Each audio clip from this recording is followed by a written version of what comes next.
Hey storytellers! Welcome to my new web series, YouTube, TikTok, called I'll Read That. The show where stories get heard. Whether you're an unpublished author, self-published, independent, or just someone with a tale to tell, this is going to be your space to shine. In each of my episodes, I'm going to read your submitted story aloud, giving it a voice, a platform, and most importantly, a chance to grow. You'll get feedback from fellow writers, from readers, from people who enjoy it, other creatives, and it's just going to help you sharpen your craft and take your storytelling to the next level. So if you've been waiting for someone to say, yeah, I'll read that, then you found your guy. So submit your story, get heard, and let's grow together. Don't forget to like, comment, and subscribe. And if you got something worth sharing, you already know. So today we're going to continue our Thassodar Jax Galactic Ranger read. We are currently in the prologues. This is prologue number 2. So let's get on to it and let's see what it is. FS2, 30 Tolian solar revolutions ago. Bruler Schold picked up a tablet to review the data from the latest experiments. The tablet was large in his hands, but he was used to that. His species was small compared to most in the galaxy. He flipped onto the counter that was as tall as he was, and paced the length from one 6-foot chamber to another, running the numbers in his head. A tapping sound from the nearest chamber caught his attention. The subject inside, a member of the Ephesus species, clawed the glass with 4-inch spurs that grew from the knuckles of its species. He'd upgraded the density of the material after the first of this species escaped. The glass was not close to breaking, its spirit was. Please, let me out, I'll give you anything. Schold made a note on the tablet and reached for the controls of the chamber. He increased the power vortex within the chamber. The subject's long mane of magenta hair floated around its shoulders. Its skin started to glow like the coals of a dying fire, the luminance flowing down through the veins that were visible through its coal-black skin. This was not a natural phenomenon of the species. Schold made an excited note on the tablet. This was promising. He narrowed his eyes and his focus devoting his attention to the experiment. A flash of light made him pull back reflexively. The scream that rang from inside the chamber made him lean back toward it. The glowing veins were opening along the skin, all over the body, and the light was pouring out onto the floor of the chamber. No, Schold sighed and made another note on the tablet as the scream faded away to the quiet hum of the machinery. He turned the machine off and walked away from the half-melted subject. He was close. He knew it, but not close enough. The door to the lab opened and his assistant entered. He was a Lutherian, whose double-elbowed arms were as long as the rest of his body. The long arms were plenty strong, though, and he dragged a gray bag made of rough fabric behind him. Good, you're back. I need you to clean up the last subject. Coral laid the bag gently onto the metal work table inside. Explosion or crystallization? Melted. Oh, that's new. Yes, and I think promising, which is why I need more subjects. He untied the string on the bag and opened it, poking his entire head and shoulders inside. What's this? He demanded from inside the sack. Another subject, like you asked. It's immature. Schold pulled his head out of the bag and glared to Coral. I specified adult test subjects. It was the best I could find, boss. People are getting careful with all the disappearances. Coral opened the glass case of the melted subject and gagged softly. It smells.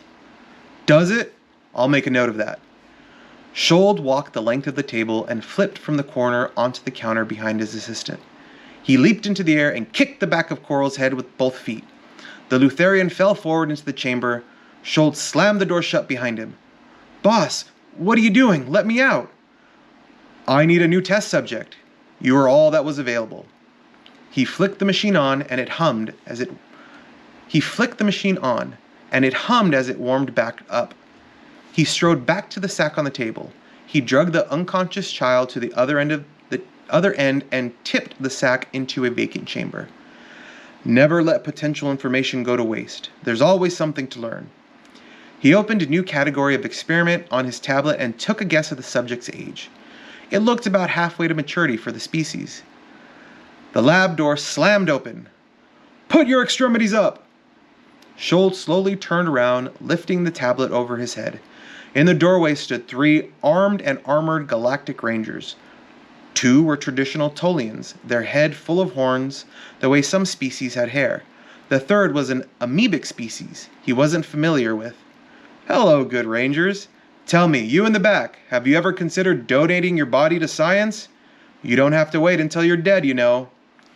Coral screamed from the active chamber. His skin was beginning to light up. "Not now, Coral. Can't you see we have visitors?" "Get him out of there!" the captain barked to the other Tolian. The ranger rushed to the chamber and yanked on it.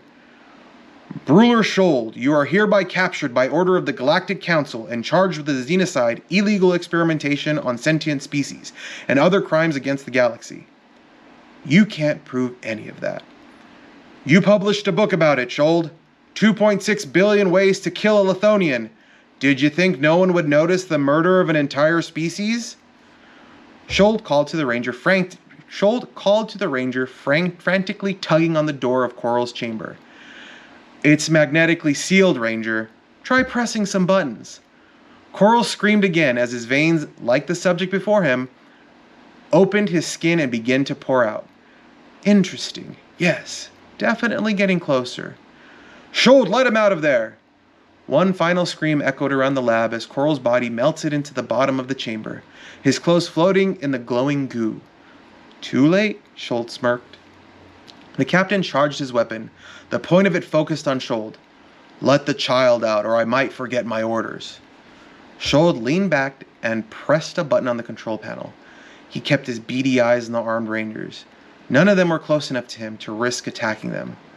The machine began to hum. He shrugged. "Oops." I really enjoyed this prologue. There was a couple sections where he said species way too many times. Effici species, knuckles of its species, first of his species. That's the only thing kind of caught me up. There's please don't judge the writing based off my reading. I do stumble over some words. I'm not here to correct grammar or punctuation. I'm here more for the story development. But I really liked it. It's a good story so far. There's a couple parts where there's a little bit of too much detail for me. I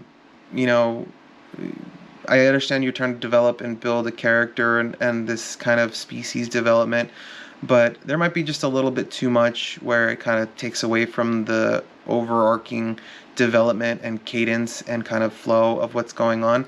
But other than that, I think it's so far so good.